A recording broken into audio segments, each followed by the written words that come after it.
Young tiger NTR Prashanth Neel combination లో ఒక భారీ బడ్జెట్ చిత్రం రాబోతోంది. ఎన్టీఆర్ 31 వర్కింగ్ టైటిల్ తో రూపొందుతున్న ఈ సినిమా అత్యంత ప్రతిష్టాత్మకంగా చిత్రీకరణ జరుపుకుంటోంది. కాగా ఈ సినిమా అఫీషియల్ గా ప్రకటించి చాలా కాలమైంది, కానీ అనుకోని కారణాల వల్ల షూటింగ్ పనులు వాయిదా పడుతూ వచ్చాయి. ఇక ఎప్పుడెప్పుడు ఈ సినిమా సెట్స్ పైకి వస్తుందా అని ఫ్యాన్స్ వేయి కళ్ళతో ఎదురు చూస్తున్నారు. మేకర్స్ కూడా అదిగో ఇదిగో అంటూ ఊరిస్తూ వస్తున్నారు. అయితే చిత్ర బృందం ఇప్పటికే సినిమా ప్రీ ప్రొడక్షన్స్ పనులు పూర్తి చేసే పనిలో పడింది.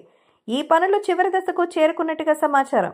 ఇదిలా ఉంటే ఇటీవల ఈ సినిమా ఫస్ట్ షెడ్యూల్ హైదరాబాద్ లోని రామోజీ ఫిల్మ్ సిటీలో స్టార్ట్ అయింది. ఇక ఈ షెడ్యూల్ తో ప్రశాంత్ నీల్ డైరెక్షన్ చేశారు. అల్లర్లు రాస్తారోకో సీన్స్ తో సినిమా షూటింగ్ ఫినిష్ చేశారు. అందుకు సంబంధించిన ఫొటోస్ అయితే సోషల్ మీడియాలో ట్రెండింగ్ లోకి వచ్చాయి. దీని తర్వాత మూవీ యూనిట్ కాకినాడలోని ఉప్పాడ బీచ్ లో దర్శనమిచ్చింది. అక్కడ పరిసర ప్రాంతాల్ని దర్శకుడు ప్రశాంత్ నీల్ పరిశీలించారు.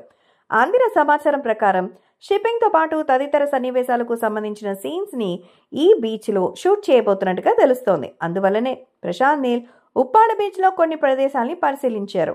ఆయన బీచ్ లొకేషన్స్ చూసేందుకు వెళ్లిన ఫోటోలు, వీడియోలు సోషల్ మీడియాలో వైరల్ అవుతోంది. అందులో ప్రశాంత్ నీల్ బీచ్ ఒడ్డున మొబైల్ తో లొకేషన్స్ ని పరిశీలిస్తున్నట్టుగా కనిపిస్తోంది. అలాగే మరో వీడియోలో అతను సమీప గ్రామస్తుల్ని కలిసినట్టుగా కనిపించింది. దీంతో ఎన్టీఆర్ ఫ్యాన్స్ ఫుల్ ఖుషి అవుతున్నారు.